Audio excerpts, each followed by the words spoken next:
Hey, my name is Erik Massengale.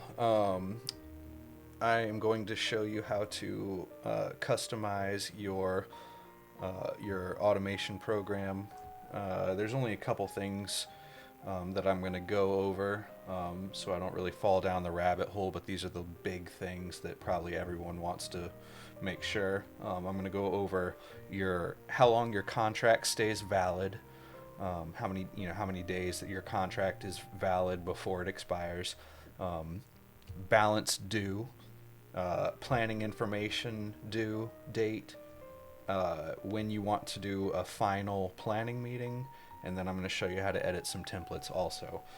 So for your contract due date, which is, so let's say I send a contract today, how many days until it is considered expired? So how you can edit that, by default your program has it set to 14 days, so 2 weeks. If that's not good for you, if you want to change it to 7 days or whatever you want it to do, this is how you do it. So click Database Manager, go to Stored Procedures, go to Contract or Proposal right here, and in these top three you want to change. So I'll click Edit on the top one, which is Renew or Extend Contract. Click Edit there. You want to delete this contract due date equals 14 days after current date. Just click delete right there. I'm not going to do it on this one because this is the master one. But you then click add new process, and you click process type, change record data field, and then field to change, which is contract due date, and then set that to whatever you want it to be. So maybe 7 days after current day, and then click save. After you save it, if it's down here on the bottom, you want to drag the cursor to put it right back up at the top. You want it to be before the very end of send email. Send email has to be the last one on this list. That's super important. And then click save stored procedure right here. And then you can click cancel and back after you have that one done, and then do the same thing for these two right here. This contract sign, or I'm sorry, back to this contract proposal, and then these two send contract stored procedures. I'll click edit on that. You can see the contract due date is 14 days after current date. Just delete that and do the same thing I just did, and yet again make sure it's not at the end. It needs to be up at the top here.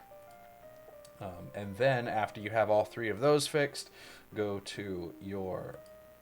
click under marketing, click drip email campaigns, and then you want to click your edit view on your contract sent campaign and make this match. You can see right now it's going 1 day after contract sent date, 7 days after contract sent date, and 14 days after contract sent date. You want this last one to go out on the last day that would be valid. So let's say you changed it to 7 days.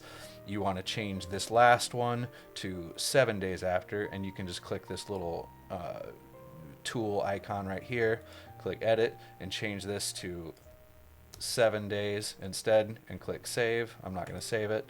And then you want to change this 7 day one, click edit, and change it to maybe 3 days or halfway in between. And then if you wanted to change the content of these emails, you could go to content, document templates, and then you go to your contract, and these are contract 1, 2, and 3.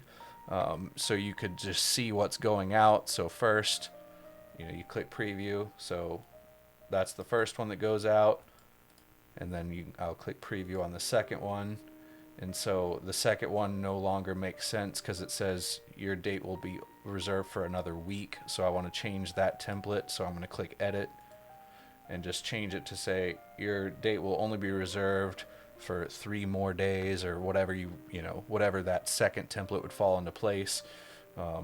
Or you could just not give a time frame. You could say, just reminding you your contract will only be valid for a few more days, something like that.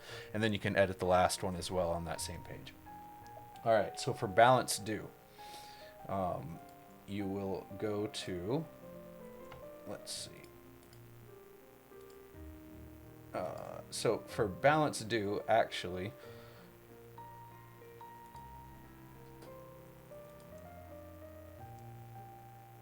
So it's also in these same two stored procedures.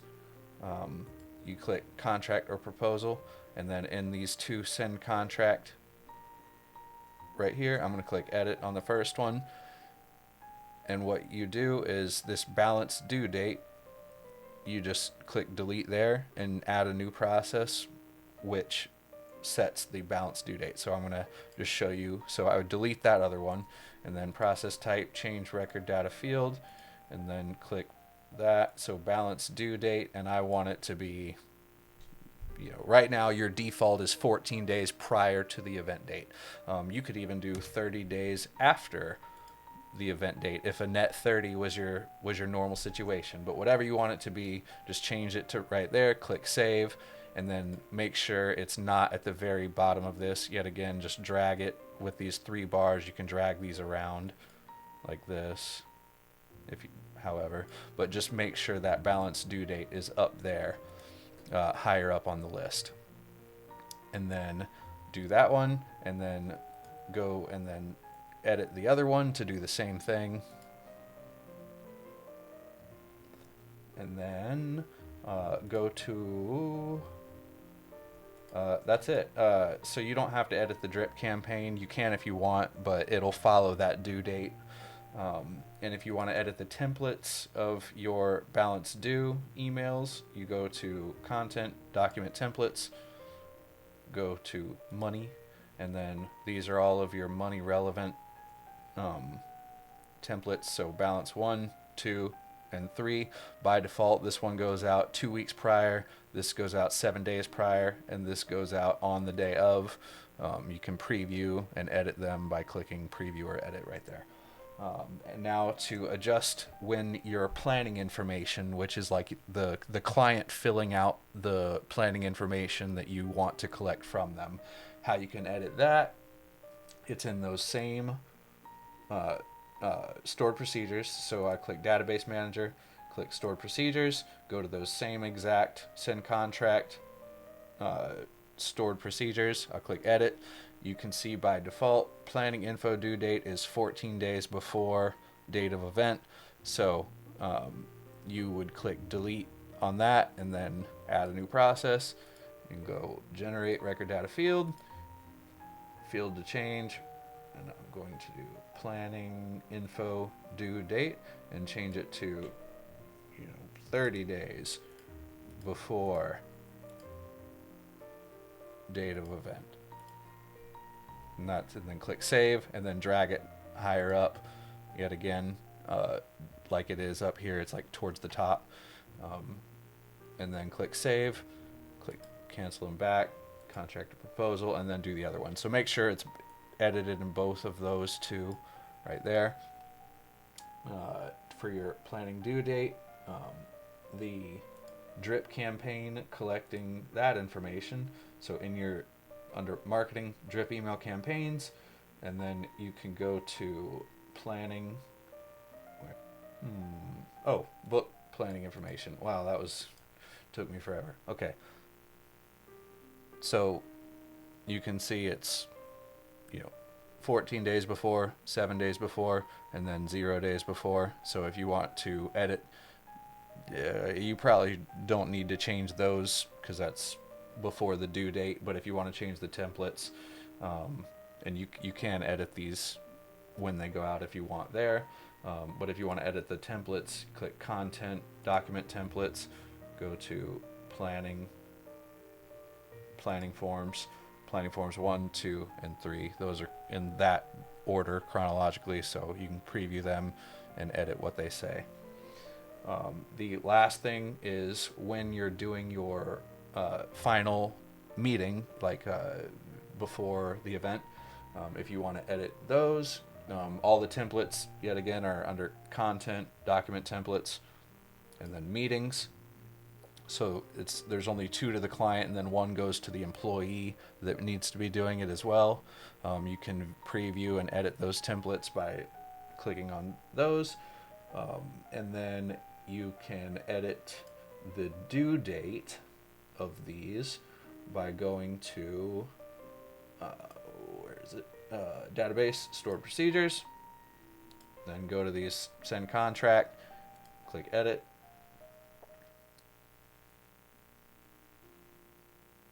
I'm sorry, I'm about to lie to you. You don't have to edit any stored procedures. All you have to do is go to under marketing, go to drip email campaigns, and then booked client meetings.